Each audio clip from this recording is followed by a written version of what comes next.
MC. And a good MC knows how to get the crowd pumped up and excited. That's the kind of event that people go home, they talk, they tweet about it. I'm Owen Video, and I want to be your next event MC. As the event host, you don't need to introduce every single speaker, open up and close the show. You should not be running the mic around during Q&A. That's not your job. And you certainly shouldn't be put in the middle of a tech problem. Uh-oh. Dead silence is not good. You need a powerful MC that can grab the microphone and say, what was your favorite part of the event so far, and can get into the crowd and talk to people and build relationship with your guests. I love that. I've hosted panels and spoken at social media marketing world. I was the MC at Vid Summit, trusted to announce and care for some of the biggest names in the business. I've MC'd Video Marketing World and Social Media Day.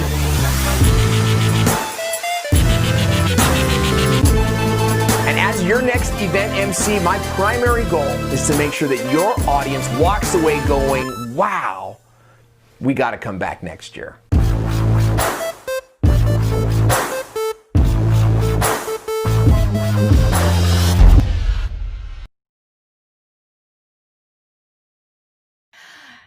Hello and welcome to Friday Lives. My name is Anya. I am your host here at Austin, Texas with Restream team. Welcome everybody, and we are super excited about our show today. We have a very interesting conversation, and I invite everybody to participate in that today. Just real quick here, we are streaming this show with Restream Studio. This is my personal favorite way to go live on multiple social platforms at the same time. Very easy. If I can do it, you guys can do it too. If you're interested to learn more, please check us out at Restream.io/studio. So let's get to our guest today. So our conversation today, as you probably have guessed by the little preview video that we played earlier, is going to be around video marketing. And specifically, we are going to try to unpack why live video content is a powerful marketing tool that you should definitely pay attention to. My guest today is Owen Video. He teaches YouTube channel strategy for brands and industry thought leaders. He is also content creator and YouTube expert. Hello, Owen, and welcome to the show. Yeah, vegan cheese.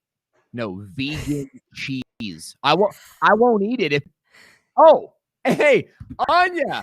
Hey, okay, right on. Good. Hey, good to see you today. Good to be out there with you in internet land, and to see so many bright and shiny faces today. I don't really see faces. I see names on a chat, but it's like the same thing. And so I'm happy to have you guys all here today. Pleasure to be with you.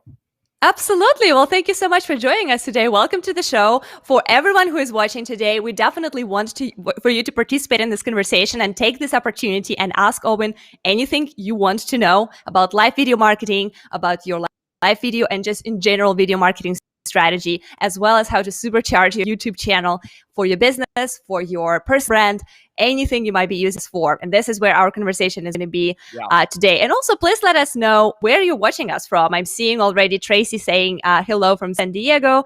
That's great to see you, Tracy. Hi and welcome. Let us know where you guys are from, and we will definitely call you out. And submit your questions, because we would love to hear what you would like to know. So to just warm up, let's start with your story as a creator. How did your journey as a video producer, as a video creator start? Yeah, well, I think I've always been a video creator. When I was 9 years old, we grew up in Los Angeles, California. Okay, so sort of like Hollywood was in my blood. It's always been a part of sort of the experience of living in LA, but we were kind of a poor family, and we didn't have a ton of money. Now, my dad was always like, hey, you can be whatever you want to be. And my mom was like, no, we're poor. Like live off the government and like, don't do anything. Like, don't do anything. Like it's good. And I just always really hated that. I was always sort of an aspirational person. But what happened was Christmas Day, my dad came. We had 2 big presents under the tree that year. That's it, 2. It's a family of 7, and those presents were a Nintendo, and that to us poor kids in LA, like that was an incredible thing. But there was another gift under the tree, and it was a video machine. It was like a camcorder. And it was one of these big camcorders. You put the whole VHS cassette tape in it. You know what I mean? Big shoulder mount thing. You can imagine like the late 80s dads at sort of like the kids baseball game. And it's like recording the whole baseball game. We recorded things that we never watched, like the church talent show. My dad would be there in the back holding the whole thing. He'd have a bruise on his shoulder, like at the end of the night, but he's like, we got it. We got it all on tape. You know what I mean? We would never, ever watch it again.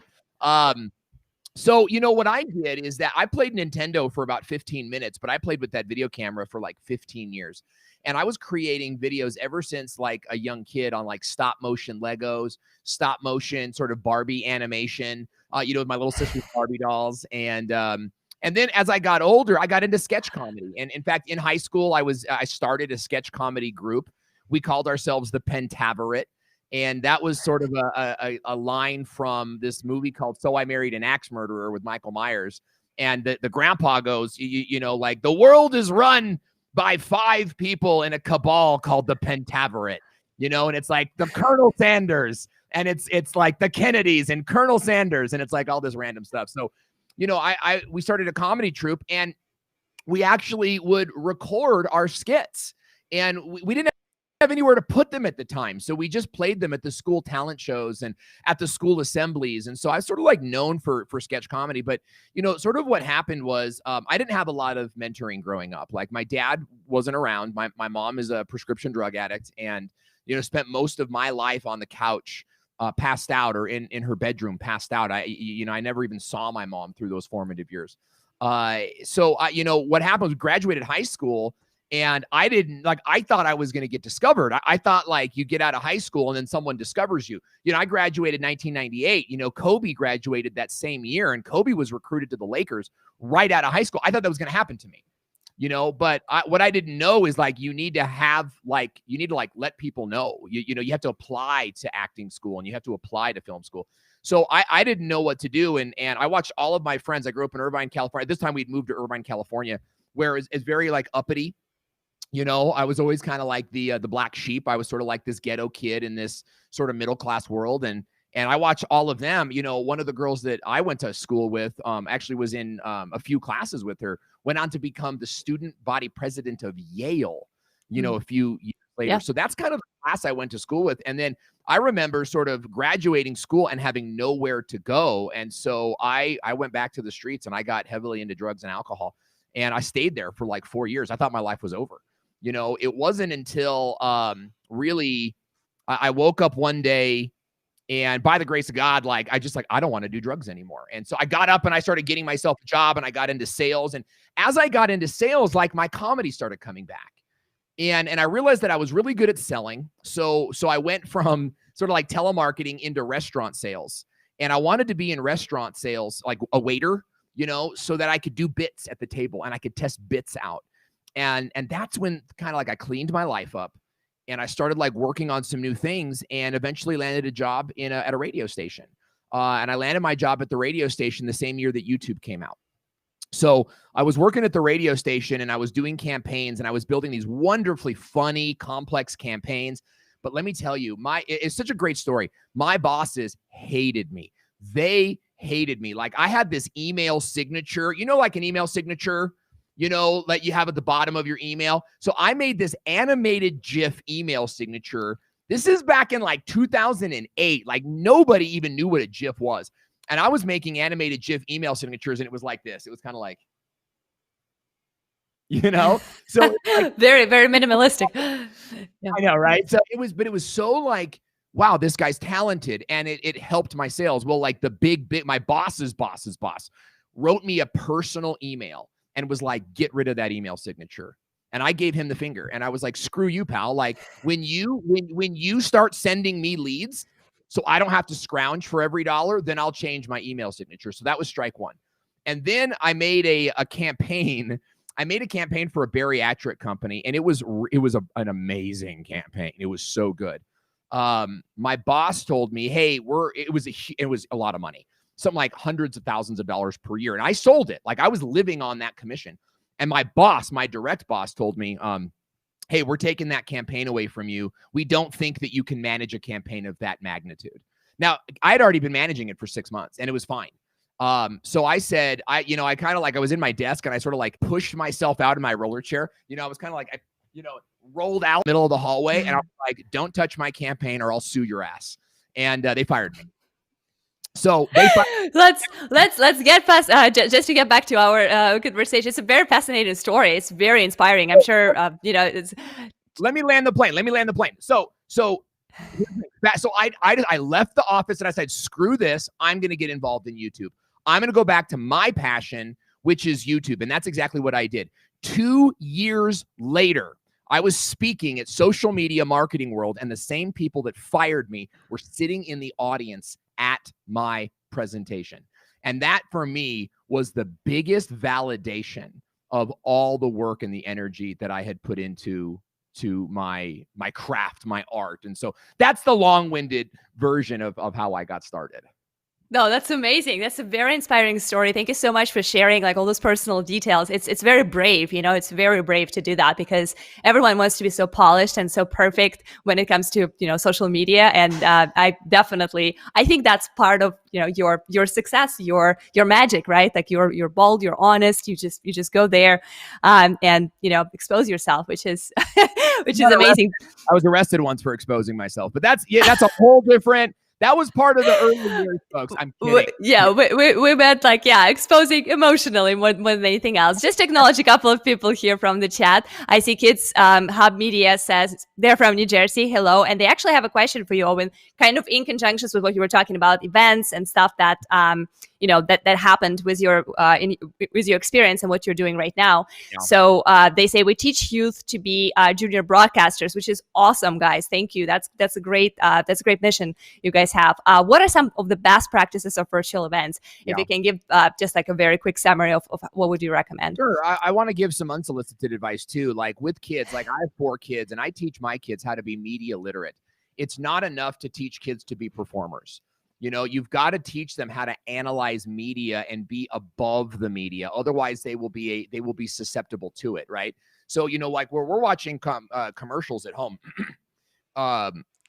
We're watching commercials at home, and then my 6-year-old daughter will be like, are they trying to make me feel sad right now because of this music? And I'm like, yes, that's exactly what they're trying to do. And then my son is so brilliant. He goes, Dad, isn't that a little racist what they just said? And I go, yeah, that was kind of racist what they just said right there. And I'm talking about these commercials that you have to teach your kids to be media literate so that they understand that everything is coming at them is constructed.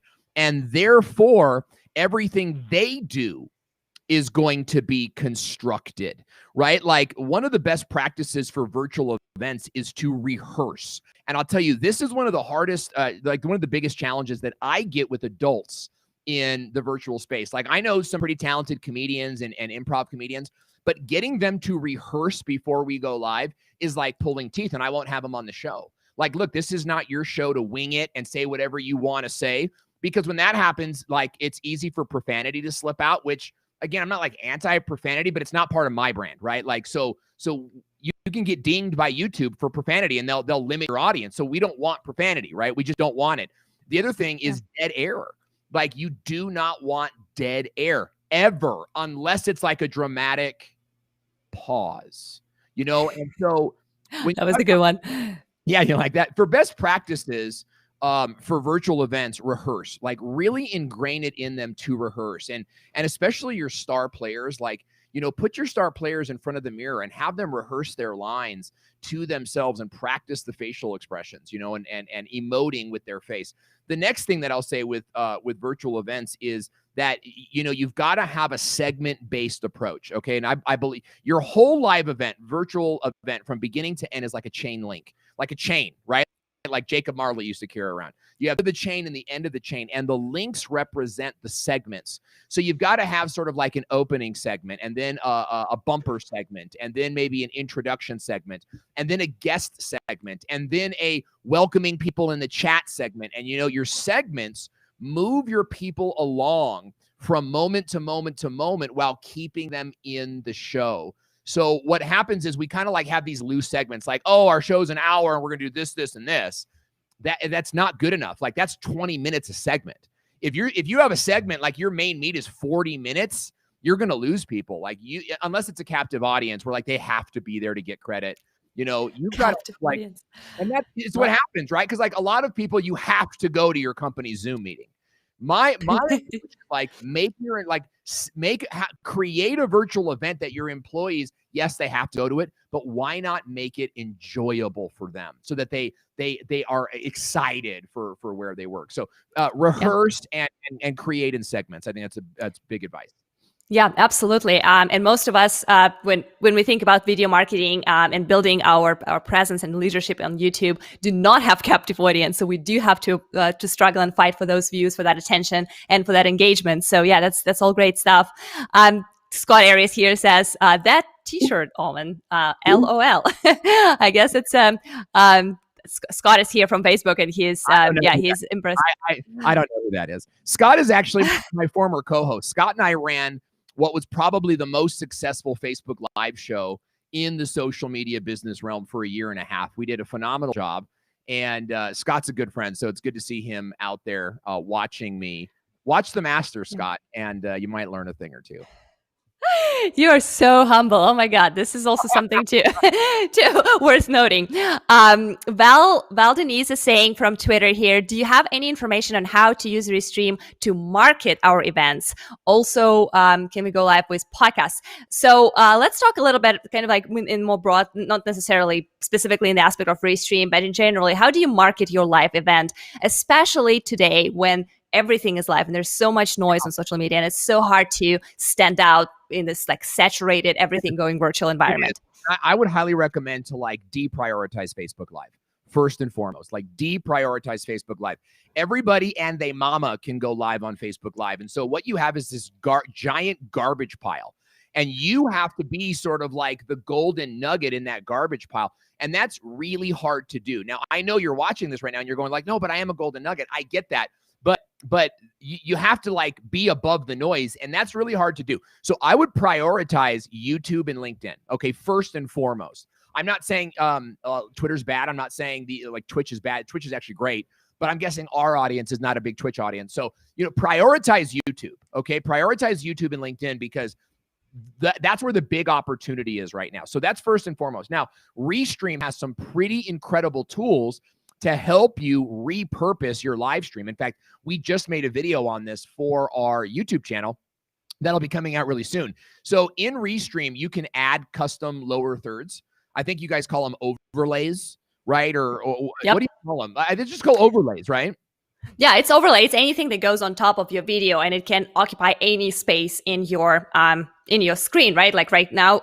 And this is always difficult. Right here, you see my Friday lives little thing. That's part of my overlay. When we show our names, that's also part of overlay. And of course, chat highlights are different, but that's also kind of like same approach. Create an overlay that says, "Wow, what a great point," or even like before the show starts, leave a comment on YouTube that says, "Hey, listen up. This is a really strong point." Okay. So now follow me. So now you've got that pre-made and it's already in your Restream account. Now, when you're going live and something good is happening, you're like, oh my gosh, this is such good content. That's when you put that overlay up. And so it pops up on the screen like, wow, what? So now when the stream is over, what you do is you go back stream and look for every time you put that lower third up. And every time you put that lower third up, that's a piece that you repurpose onto the other platforms, right? You just take that 90-second clip or that 2-minute clip and you add it to Instagram, you add it to LinkedIn, and you add it to even your Facebook page, and maybe boost it or email it out to your email list. And the reason that you do this is because most people don't even know that you're live streaming, or they think you went live once.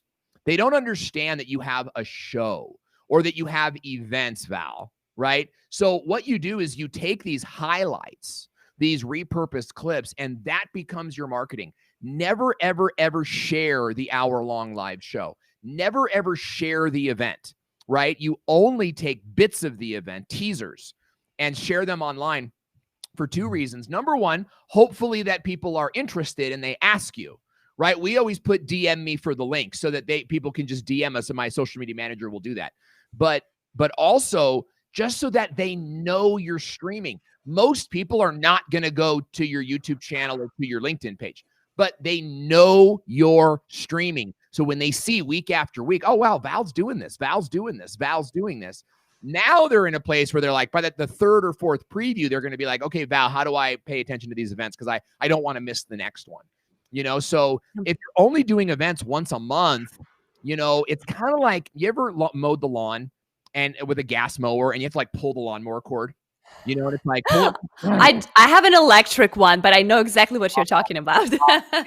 Austin, Texas, Greenie. Yep. It's a Greenie. Greenie. I love it. So I had an electric till I ran over the cord. So that's what I'm like, maybe, you know what I mean? Like, yeah, you got to manage the cord. That's the thing. So your live stream is like a lawnmower cord, right? Like if you only doing one live stream a month is like pulling the cord once, going inside, getting a drink, and then coming outside and pulling the cord again, right? Live streaming is about like pull. So if you're doing an event, like do like 2 mini lives leading up to the event, so that you're pulling the cord and you're getting people excited. We had a big event happening in our group, and so we went live 20 minutes before the event, and we were able to, we actually were selling tickets, and so we sold 3 tickets right before the other event, additional tickets, With pre-show. Yeah, that's a great practice, definitely. And another thing that we sometimes recommend people who are having ticketed events is use something like Restream to promote it on social media. Start your first 15 minutes of event, even if it's paid, for free on all your social. Give people that teaser. Show people what exactly they can expect. Showcase your speakers, your panelists. And then in 15 minutes, you can always say, hey, if you want more, this is the link, and this is how you can register, this is how you can sign up or purchase tickets. So for something like that, Restream makes it very easy to just, get started on social and then transition into something else. So you can also be like, if you make a trailer, I really suggest that you guys make trailers. Not for every event, but for the fact that you do events, right? Like it's another Val Denise event. And you guys saw the 1-minute promo that I made. That cost me like $250 from like a real live editor, not like a Fiverr guy, but get yourself like a 45-second 1-minute trailer made. Use Restream, upload the video, and have that go out to all the platforms 3 or 4 times that week, right? Inundate. Oh, I don't want to bug my audience. Well, stop whining then. Like, bug them, bug your audience, because some of your people are going to get bugged, but they're never going to show up anyway. The people that want it, they want to be bugged by it. They're like, oh, Val, I'm so glad you did that a 3rd time, because I was just so busy. But that 3rd time, I was ready to go live. So when it got me. Yeah, absolutely. No, that's brilliant. Absolutely. Sending reminders, it is very easy to fall into this trap of like, oh, I'm being too annoying, I'm being too pushy. But just think about yourself, like how busy you are during the day. How many reminders do you need in order to remember something trivial and, maybe not the top of your priority list. So to become that top of priority, you definitely have to be present. So yeah, that's all great stuff.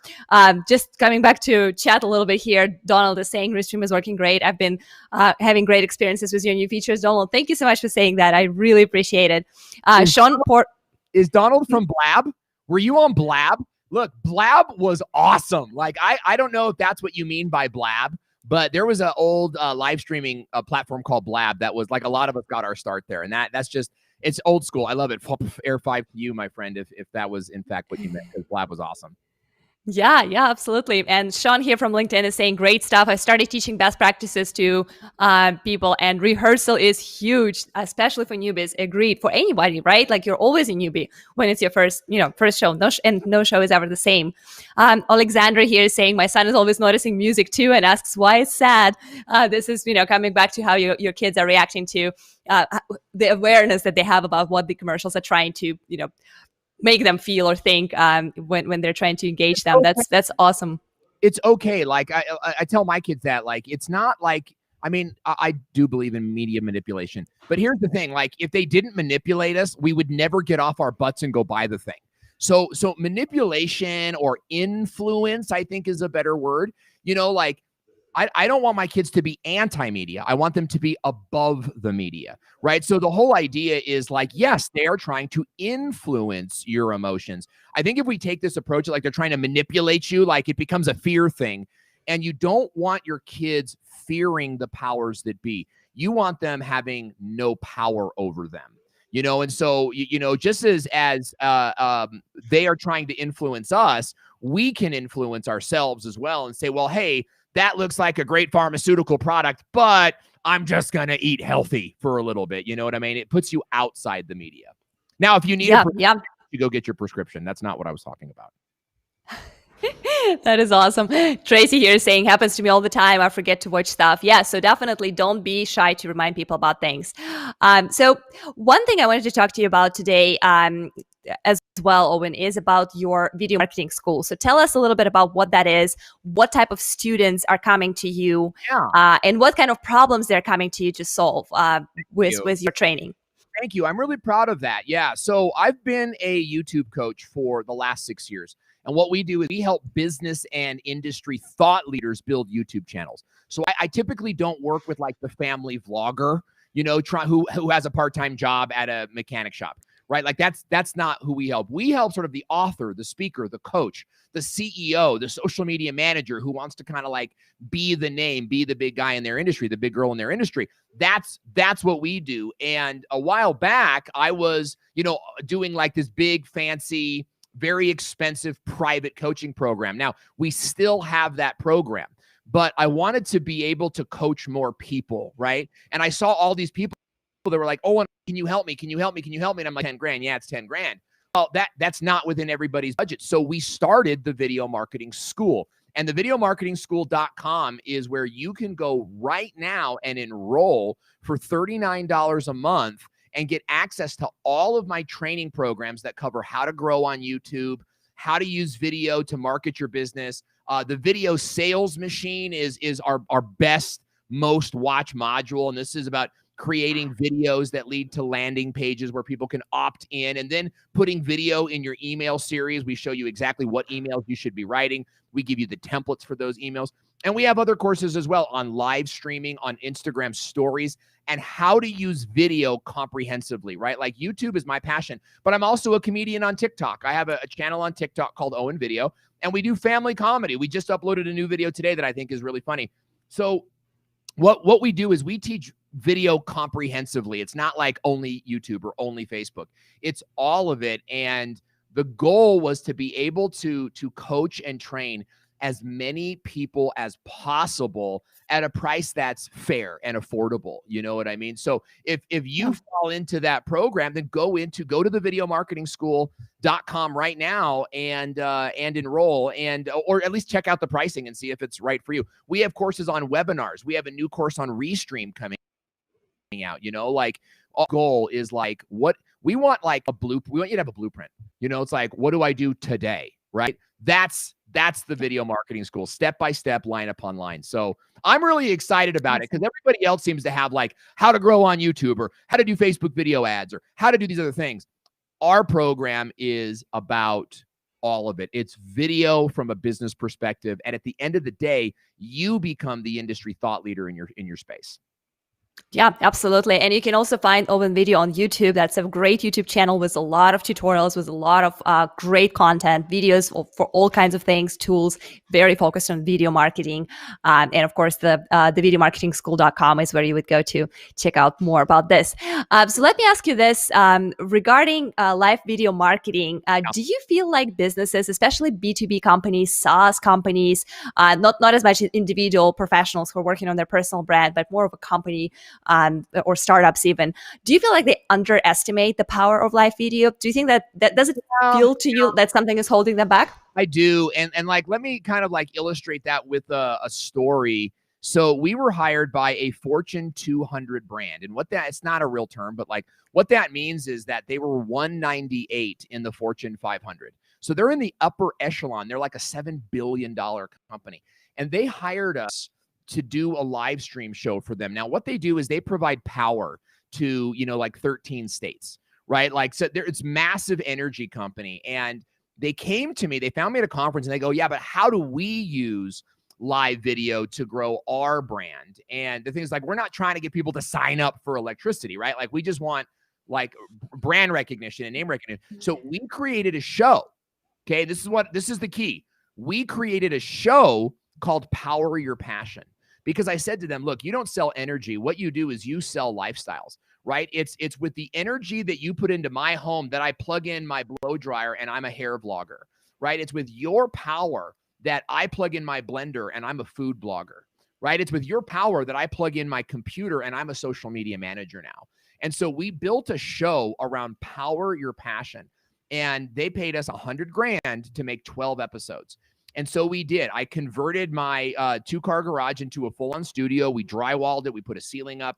We got a set. We had I hired a co-host, and then we interviewed you know, I would say like mid-level thought leaders for our show, and they would come on the show. They would talk about their passions, and then in every show we had sort of like a commercial. You know, now a word from our sponsors, and then boom, the commercial would play, and all these different kinds of things. It was at the time revolutionary. But here's the thing. They would not let a single episode air until after the lawyers watched it. And we go, that's not how live works. Like you can't like watch it and it's like it's live. I'm not sure if you guys heard that part. You know what I mean? And they go, well, the lawyers have to watch it. So like, okay, you guys watch it and then we'll restream it. Right. And then we'll just answer in the comments. Not one lawyer at that company of 7 lawyers ever watched a single episode. And so when you ask me, do brands underestimate the value? 100%. And it's up to us to communicate that value. Now, I probably could have, it's tough to get a hold of the lawyers in a company that size, but most of us are not working with companies that size.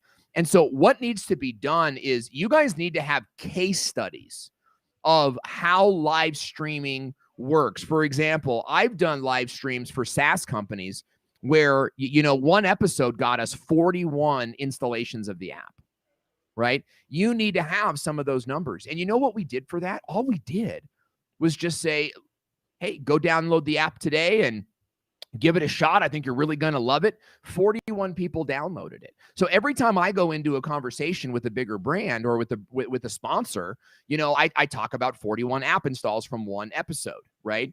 You got to know how to speak their language. And then I think in addition to that, in the contract, you have to get paid no matter what, right? Like we got paid no matter what, because it's like, hey, if you guys decide not to air this, that's on you.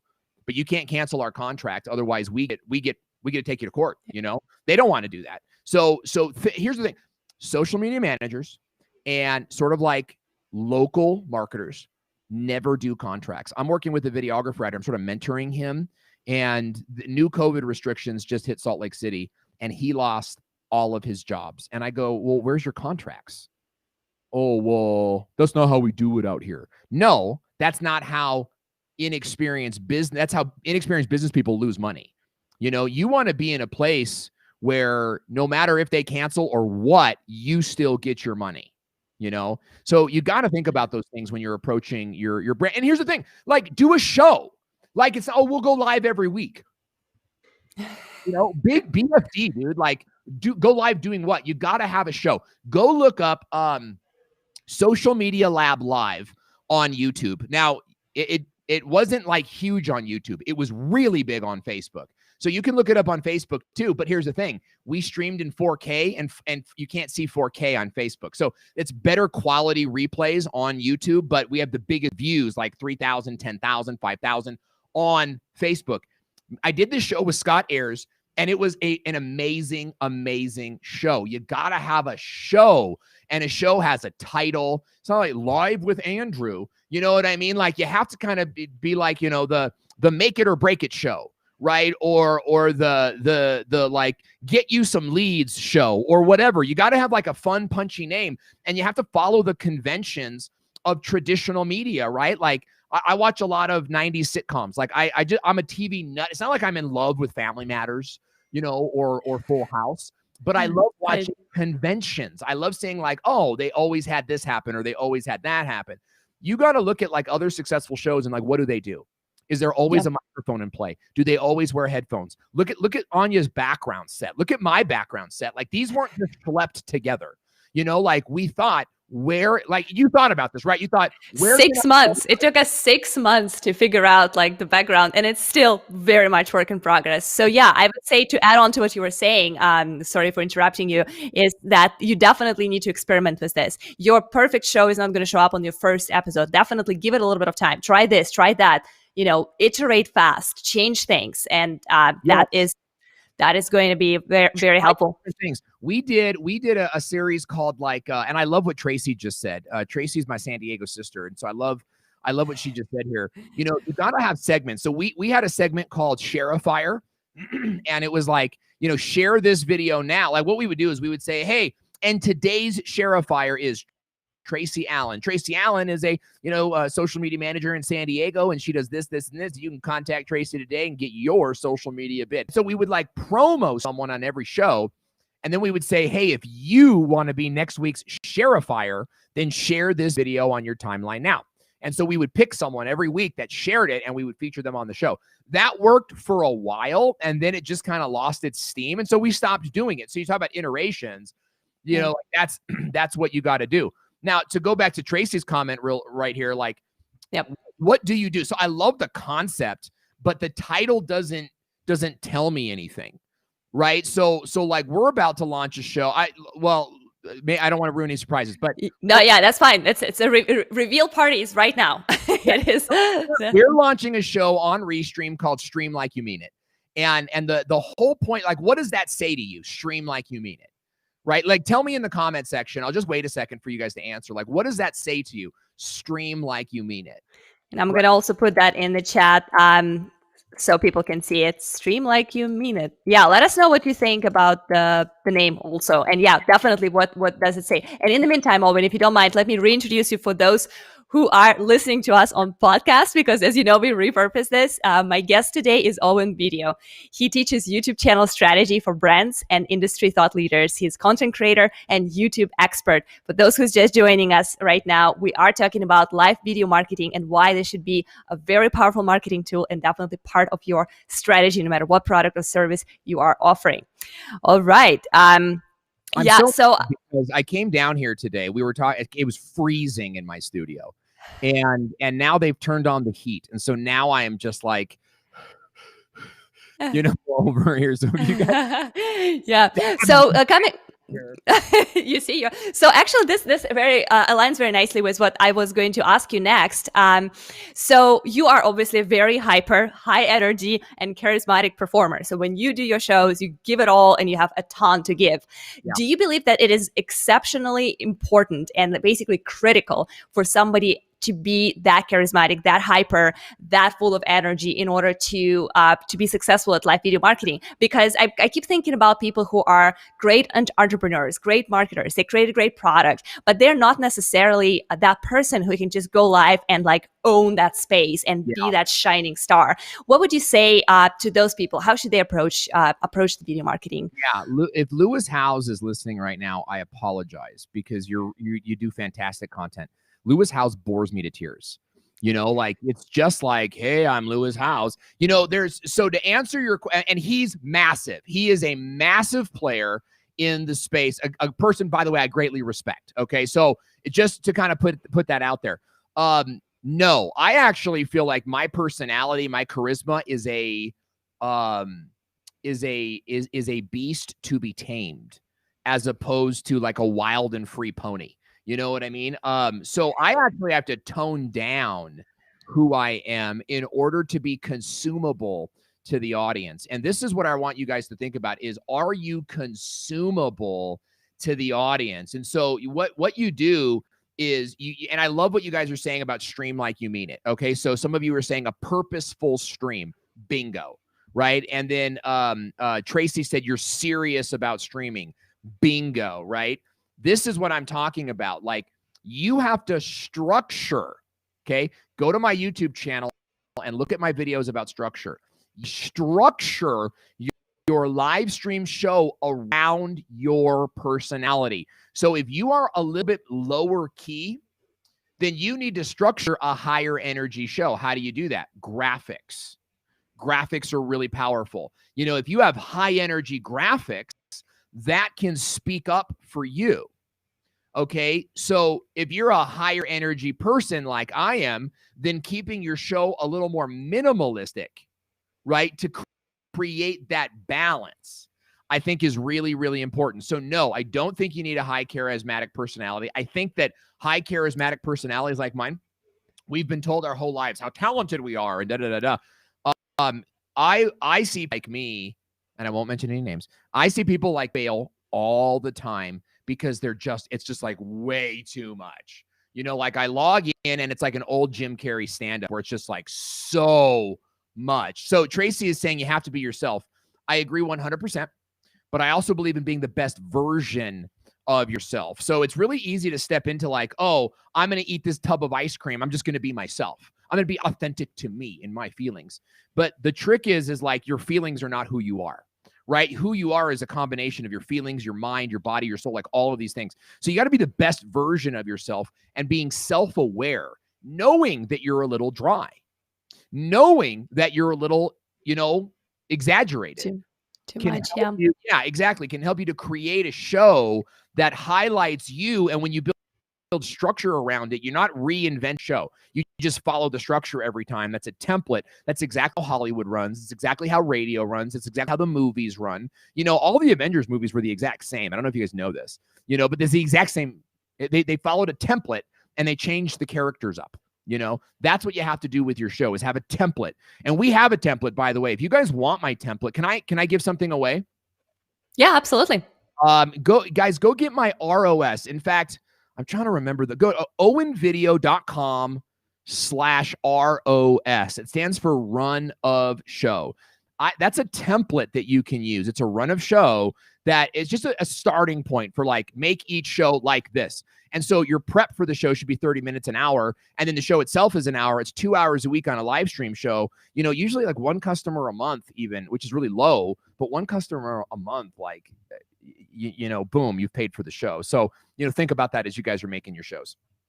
Yeah, that's actually that's very, very good transition to another thing that I wanted to discuss. So you mentioned how lawyers could be, kind of disruptive to your attempts to power up your business with live video and live marketing strategy. But there is also another problem that a lot of smaller companies will be facing, and that's budget, right? Like, so a lot of people will have this great idea. A lot of marketers and social media strategists will come to their company and say, hey, I have this great idea. I believe in video marketing. I think I can do it. But then, of course, you still have to have some kind of funding in order to make that happen. What would be your recommendation for people who don't necessarily have the biggest budget on earth, how to get started and make it effective on budget?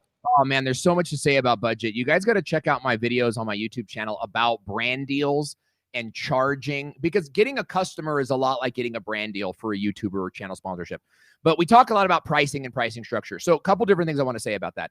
Number one is that you need to not be afraid of the budget conversation, right? I would never say budget, okay? Never say budget. Just say like, okay, look, we can make this happen for you at $500 a month, but we can also make something amazing at $5,000 a month. What I need you to think about is like, what you know, what budget you really feel comfortable with, or you know, what level of investment you feel really comfortable with, and give them time to think about it, right? Because if they come at you and they're like $500 a month, okay, so what you got to do is give them a $500 a month proposal, and what that looks like is it could be something like, okay, for 30 minutes every Monday, you can call into my show. I will interview you, and I'll interview you for a half an hour, and you can show your products and you can do whatever you want to do. I will prepare 5 questions for you, and I will set up the live for you. And that's a $500 price. It's like $125 an episode is kind of what you're getting. 4 weeks a month, and you don't work the 5th week of the month. Okay, you gotta like be really clear. Now, $500 is really low, right? So if you could do like $2,000 a month, well, now you're in a place where you're like, great, like we'll create a show for you where I'll go live and you can interview them, or you can just interview other guests, and you build in sponsor segments into the show where you make a commercial for them. His takes a little bit more money, right? And by the way, I often charge like a setup fee and then a per show fee, right? So it's like, it's going to be $5,000 to start the show, and then it's going to be, you know, $500 an episode, or you know, and we do 24 episodes, whatever the case might be. But you set up the show, like you make your graphics, right? We have a product on our website called Video Branding Elements. And what Video Branding Elements are, like, we'll make you custom overlays for Restream with your colors and your logo, and so they all match. And we do things that you've probably never seen before too, right? So there's some value there. You know, you got to get all that stuff made now and build a show for them, and even go get like I have a what's called an X keys, so I can press a button and play sound effects, right? And Sean Porter was saying I cuss too much in real life, dude. Make that part of your show. So get you don't even need an X keys. You could just program it into your keyboard here, but make it so that every time you say a cuss word, you trigger a beep. You know, she's like, what the beep? You know, and you're part of your show. You know, like that's how you build a show around your profanity issue. You know what I mean? Or you can see a therapist. Like there's a couple. You have to weigh it. You have to weigh what's right for you. But my point, there's so many options. Yeah. With the budget, guys, like don't be afraid of the budget question, and know that you can create something at every single level, right? If you could get like, I mean, again, the $500 is just like, I don't know that I would take that deal, but some of you I think would. And for some of you, 4 episodes a month at 125, think about this, $125 per show. It takes you an hour to prep and an hour for the show. Let's say it's like 30 minutes before the show, and then it's a 30-minute show. So it's like 2 hours. That's what, like $62.50 an hour that you're getting paid, right? Like that's not a bad. It's better than not a bad deal. $250, you know. So you know, like find the budget out. Like just ask them straight, like, what do you want to spend on this? You know, I can make anything, and then build something around that. Yeah, absolutely. And you know, exactly, you can build on that. And once you gain more experience, once you get more expertise, and once you are able to show the results and some evidence that this is working, it would be very easy to have that conversation moving forward. Speaking of which, another good question is, okay, let's say I did find the budget for my video marketing. I did convince either my employer, or if I'm a freelancer contractor offering those services to somebody else, live streaming as a service, right? Yeah. If I found that budget, then there will be inevitable question of return on investment, right? At some point, people will come and say, okay, so we spent those $5,000 a month on the show, or those $250, $500 a month for that show. How do you recommend people tracking the results of that work? Okay, tough question here. All right, so here's my question. Here's my thing for you. Like when a business owner buys a $600 camera, do they go to Best Buy and say, how much money am I going to make on this camera?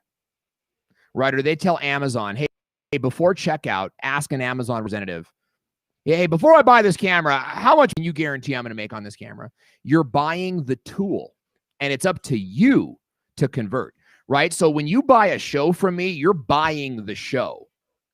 I'm not doing your show for free, and I'm not doing your show to sell your product. I'm doing a show. So the business owner cannot step outside of the ROI. Like your question is like, well, what's my ROI on the show? And it's like, well, I don't know. How hard are you going to sell? How hard are you going to promote the show? How often are you going to come on and explain your product? Are you going to go reply to every comment? Are you going to create an email list to get the show out? Are you going to create a landing page and an offer for the show? Like, you're not hiring me to be your salesperson, pal. You know, you're hiring me to create a show for you.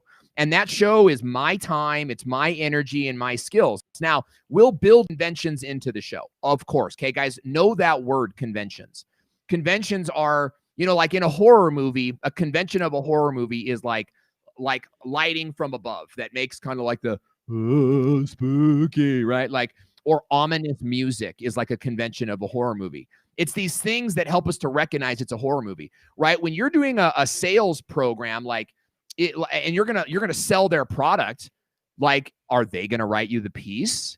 Are they gonna get a professional photographer to show the graphics? You know, like, you've got to help them position their product to make sales. Now, this is speaking from, like, you're the social media manager, they're the client, you know? Now, let me share something with you guys. Here's the thing. When you go to the client and you go, let me ask you something. If 100 more people a week could see your product, how many do you think would buy it? That's a great question. 100 more people saw my product, 20 would buy. 20 would buy. Well, then great. Here's what we got to do.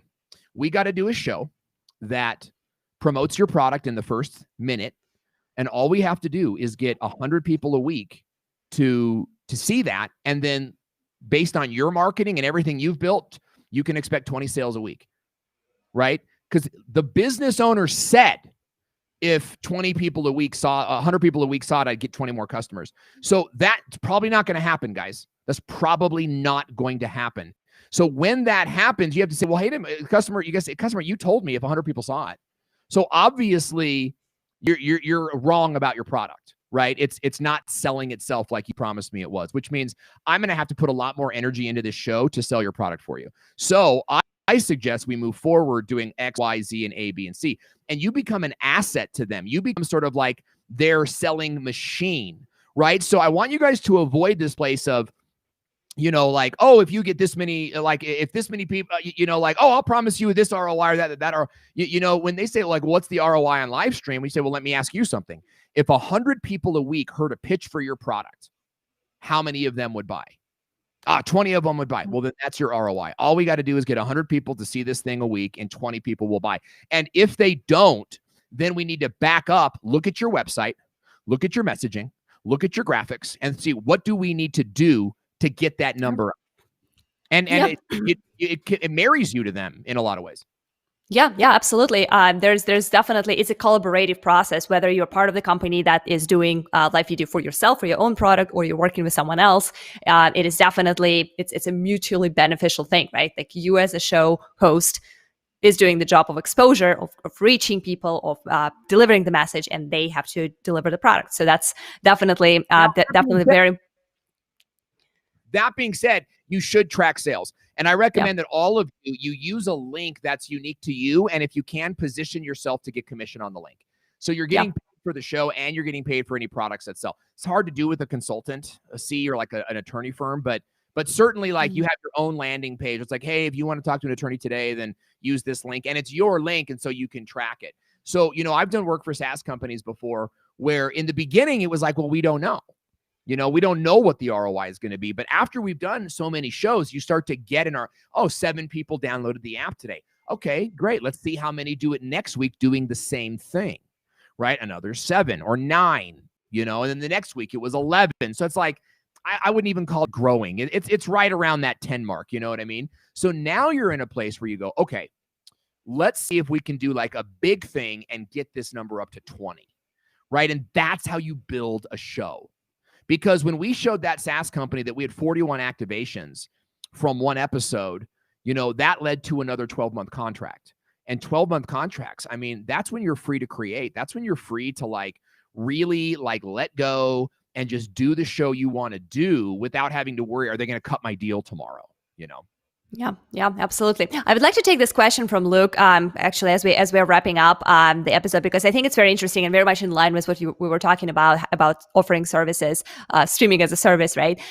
So when you use platforms like Restream commercially, how do you deal with customer questions around Wi-Fi connectivity? So it's a very good question because, of course, you as a host, you do have your tech in check, right? Like you know your things are working. But then when it comes to inviting those experts, inviting members of your clients' community, or maybe speakers from the brand and the product, you inevitably have to deal with, it is what it is. It is what they have.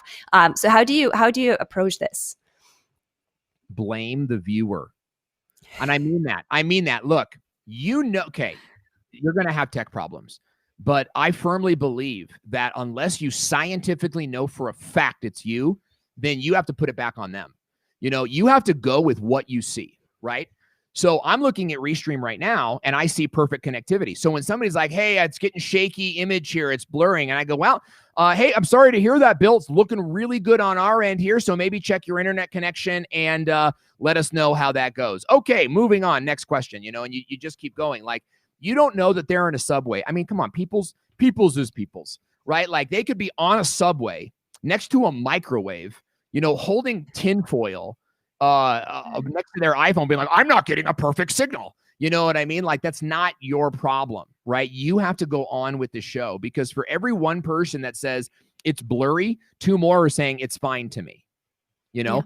So don't get caught up in tech issues, and don't bring attention to them. Like, again, if it's a horrible show, it's like, I can't hear you, can't see you, and it's every comment everywhere, cut the show and get out of there. Don't try to explain it. Don't wait for it to figure itself out. Cut the show. Don't say anything. Don't be like, okay, we're going to cut the show. Just get off the air, okay? And find out what the problem was before you restream. Now, that's in an extreme case. But like in the case of like, there's an issue, and and it's like, okay, I got a little bit of a tech issue here. I think my kids are on Netflix. Let me get my kids off Netflix, and then we'll kind of restart the show. Just be really quick and cool about it. One of my newest coaches, she's wonderful, by the way. My coaches are amazing. So when you join the video marketing school, you don't just get me, you get my coaches as well. And she teaches Instagram. So she was teaching Instagram stories, and there was a tech issue. And oh my gosh, I'm in the next room. And because I was like, I don't want to be there. I just want like you guys to feel free to do what you do, but I'm listening to the whole thing, right? And it's like, she spent 10 minutes talking about the problem. Can you hear me now? Can you hear me now? What about now? And I was like, I walked into the room and I was like, cut the stream now. Like, don't start talking about the tech issues. It takes all the attention off the content and puts it into some monster that you cannot control. So control what you can control. And then just glaze like skipping a stone on a river, just glaze over. Oh, don't know. Maybe it's your thing. Let me know when you're off the subway. Turn your microwave off or something like that. Okay, next question, and just keep moving. Yeah, absolutely. Gary here is sharing his experience with piano lessons and just sharing his hobby of piano musician and streaming that. He's mentioning I seem to notice that the span of attention of people is really low. So like 15 minutes is about what you get to have the attention.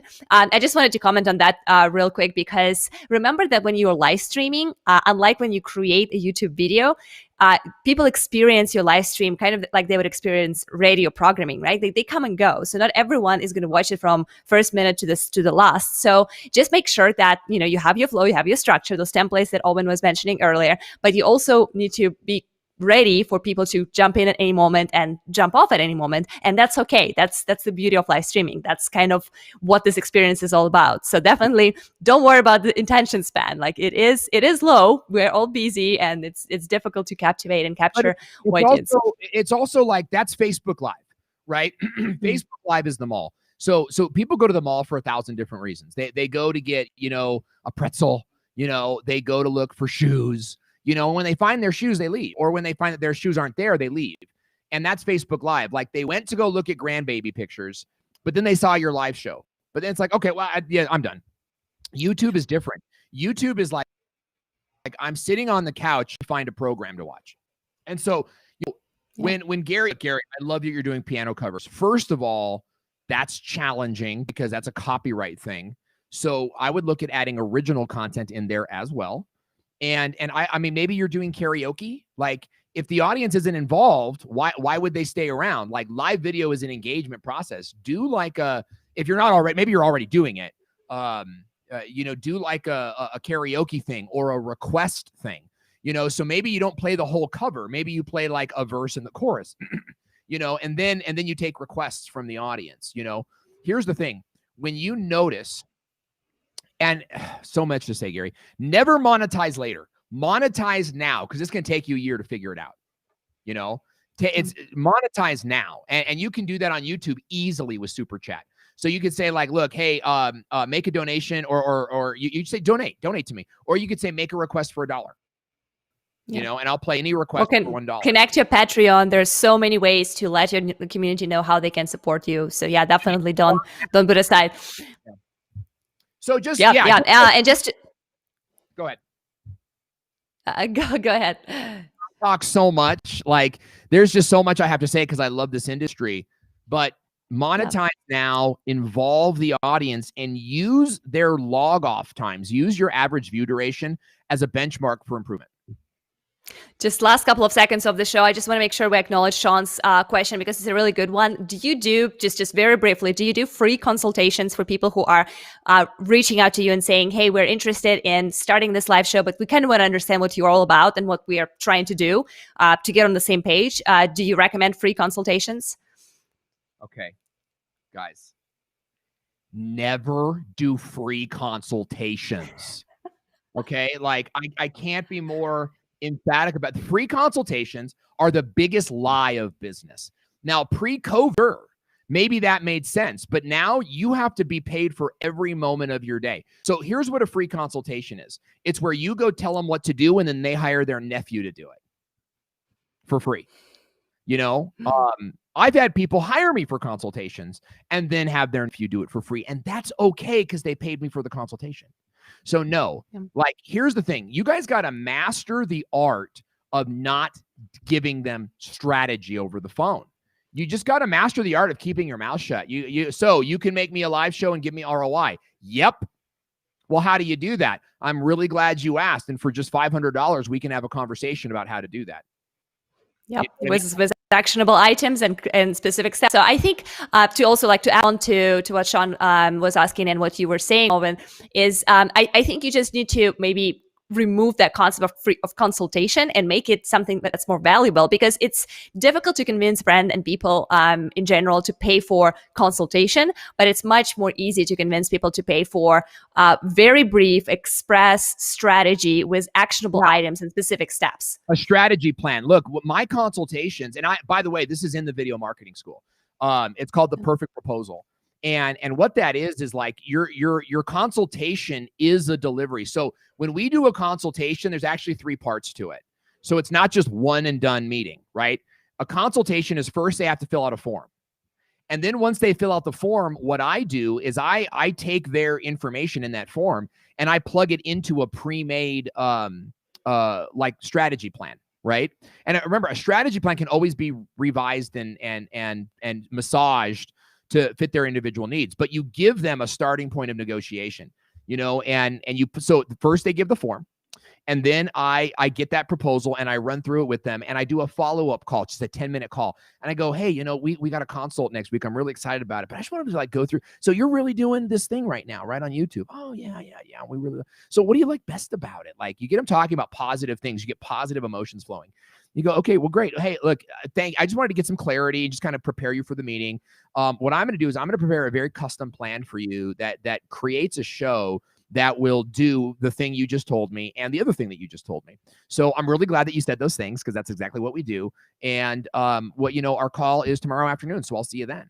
Right? So now they come into the call having already done a form from you, having done a quick customer service call, and now you're going to show them a plan that they already paid for.